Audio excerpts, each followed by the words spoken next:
This is a Pocket Change Blue, and I will show you how to solve this puzzle in a minute. The goal of the puzzle is to remove the coin. This puzzle was designed by Brian Cran and made by Puzzled by Piker. The difficulty level of this puzzle is 7 out of 10 on a Puzzle Masters difficulty scale that runs from 5 to 10. And if you like the Pocket Change Blue puzzle and you want to buy it, go to puzzlemaster.ca and hit the subscribe button if you would like to access more videos from Puzzle Master.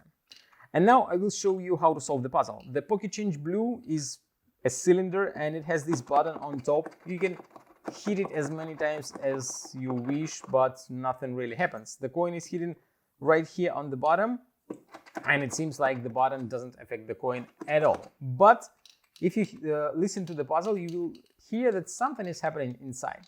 It feels like some kind of a ball or metal, probably not metal, but some kind of a pin is moving. And if you find the correct position of that pin, you will able to push the button and it will push the bottom part and the coin will drop down. As you can see, there is a tiny pocket for a coin, and if you tilt the box again, you will find that the ball isn't hitting the mechanics inside and you are not able to open the pocket for the coin, and you have to find the correct position again in order to put it back inside. And that is the solution of the Pocket Change Blue puzzle. If you like this puzzle and you want to try some other great puzzles, go to puzzlemaster.ca.